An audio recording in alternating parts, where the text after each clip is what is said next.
Good morning. I want to talk about ARDs and ARD meetings. They can be very scary for people who have never done them before, especially general education teachers who became diagnosticians. Most of the time, there are 4 members on a committee. There are. We took the test, you know that.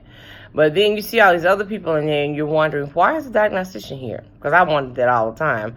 Because technically, I'm only there for assessment purposes, and if I'm not reading any assessment, why do I have to come and run an ARD meeting? Why do I have to facilitate an ARD? Because the people who are in SPED, when I was in my other district, I ran my own ARD, so I don't really understand it either. But if your district requires you to be there, you got to be there. No big deal. You are basically facilitating the ARD, keeping the peace, and taking the minutes. So what that means to you is, as the diagnostician, what you need to do is already have your template up in Word. If you have not had a chance to prepare that eSPED document or Easy IEP or whatever you use, eStar, don't worry about it. Because your template should be outlined the way the IEP falls.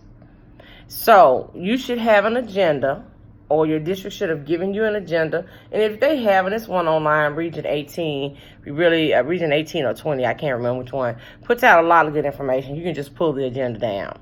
You handle the introductions and things like that. I usually try to get my paperwork, like procedural safeguards and stuff like that, done at the end, because the teachers are on their planning periods and their breaks and stuff like that, and they got to get back. So once the principal reads the statement of confidentiality, which usually at this district happens before, not after, I don't read the statement of confidentiality anymore. I don't do any of that. I just introduce everybody. She reads. I start the meeting. The meeting goes basically because the teacher's doing everything. She's doing the goals, objectives, the plops. She's doing the accommodations. She's doing everything.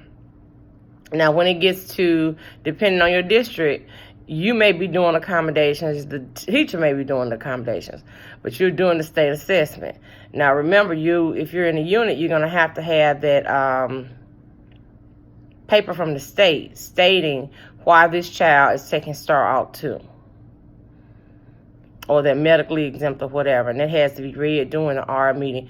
And I preferably, like those NARS forms, they don't really have a place for the principal to sign, but once we read those statements, I always get them to put their signature on it, because a copy has to go in the state file, and then a copy has to go in the binder probably at your school. So when they start looking to who has what, then that's fine. It's a good time for the ARD committee to also discuss accommodations. Does your child need all this?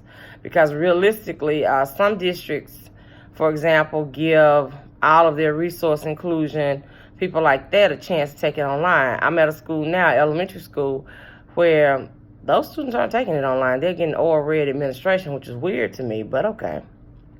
So anyway, once you go through your meeting, what my supervisor showed me she does is she gets her signatures, all of that, lets parents leave, dismisses everybody, and she sits there. She doesn't even get up from the table. She sits there and she cuts and pastes the notes. She reads them the notes as they're going along, especially in a read. She reads each section, reading the notes, going through them, so you have an opportunity not to reread them. But then she also asked at the end, was there anything that anybody had to add to it, or would she like for her to reread them? Because she sat in on a meeting to show me how their district does it, which I think was kind of cool. Everybody said no. Everybody did the signatures, got them left. But what she also did was she does not move, because she floats. She's my supervisor. She doesn't go back to her office or any of that. Like, I just get up and go back to my office and cut and paste. She doesn't. She sits right there. And while she's there, instead of closing her computer, getting up, going to a office, she's still sitting in the R room once she gets her signatures and everybody has cleared out. And everything that they talked about in that read or that ARD, she cuts and pastes them, because you've already agreed on the minutes. That way, she can go on. She knows it's corrected because she's typed it in a Word document.